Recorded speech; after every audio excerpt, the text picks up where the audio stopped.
Hello, my name is April Freeman, and I decided to do my research project on phobias.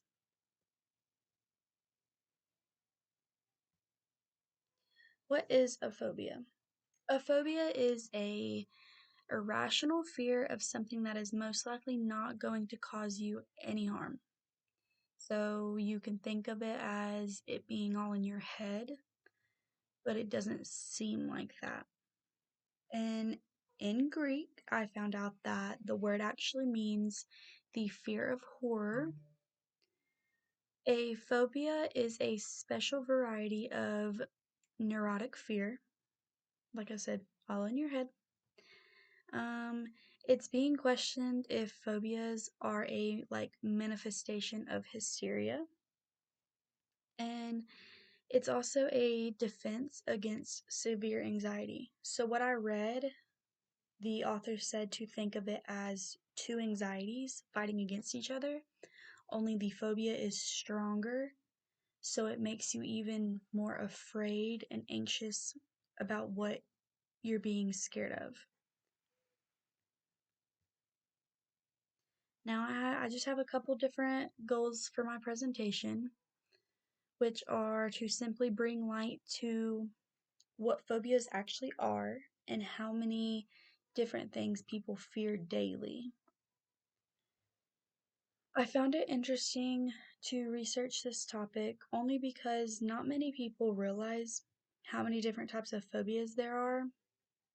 And along with that, people don't really understand how people experience and fight their fears every single day. Like, they go to sleep and wake up and they're scared of spiders. They're scared of spiders all day. They go to sleep, they wake back up, they're still scared of spiders. And lastly, I have on here phobias don't define you. It's a type of anxiety disorder, and it actually affects more than 30% of US adults at some point in their lifetime. Now, here I just gathered a couple different facts from all my sources. So I have facts about phobias, I'm sorry. Phobias are one of the most common mental disorders in the United States, and women tend to be affected more than men. Any social phobias, like social anxiety, tend to usually show up for the first time in the adolescent years, which is right around the age of 12, 13, or 14. Next, we have 6.8% of the population are American adults that are affected by phobias. 5.5% of the population are American teenagers affected. And people who suffer from social phobias can typically struggle with addiction and substance abuse, which goes on with so many more illnesses and down the line. And then I have very specific phobias affect an estimated 12.5% of Americans every day. Here we have some causes and symptoms and treatments. First, I have my causes.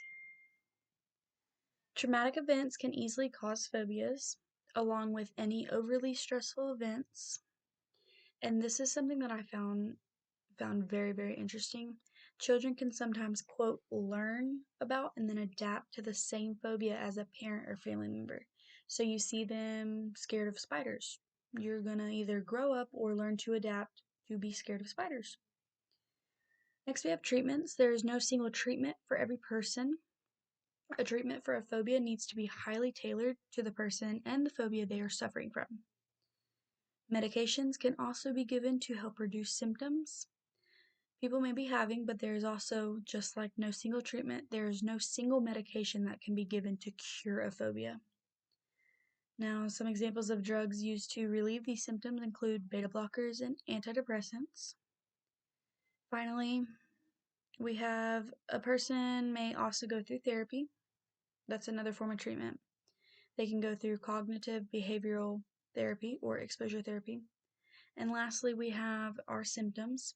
Now, everybody goes through something different, so these are not the put in stone symptoms. We have trembling, panicking, rapid heartbeats, a strong desire to get away from whatever is triggering you, shortness of breath, and or sweaty palms. Now, I have listed some common phobias in the United States. We have social phobias, social anxiety disorder, which affects 7.1 of the population. We have acrophobia, fear of heights, which affects 2 to 5% of the population. We have astrophobia, which is fear of thunder and lightning, which affects 10% of the population. We have claustrophobia, fear of small spaces, which affects 5% of the population. We have arachnophobia, fear of spiders, which affects 30.5% of the population. And then we have glossophobia, and this is fear of public speaking, which affects 26.2% of the population. An interesting fact, I read that fear of public speaking is the most common phobia in the United States. Here we have some rare phobias that I found on a couple different websites, and I do apologize if I pronounce them wrong. I practiced and practiced and practiced. We have chirophobia, fear of hands. We have optophobia, fear of opening your eyes. We have nomophobia, fear of not having your cell phone. Then we have globophobia, fear of balloons. And then finally, I put on here chloephobia, which is fear of newspapers. Lastly, I put on here a conclusion, just a couple different facts that I found interesting. I read that the DSM-5 says that specific phobias fall within 5 general categories. First, we have fears related to animals, spiders, dogs, or insects, etc. Next, we have fears related to the natural environment, heights, thunder, darkness, etc.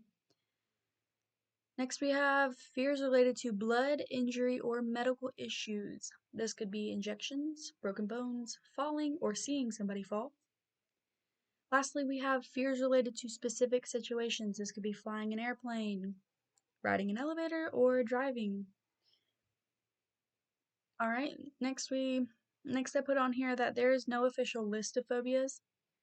So usually officials or researchers make names up for them when needed, which is typically done by combining a Greek or Latin prefix with the phobia suffix. For example, I put on here hydro means water, phobia means fear. Hydrophobia is the fear of water. And here are my references. Thank you.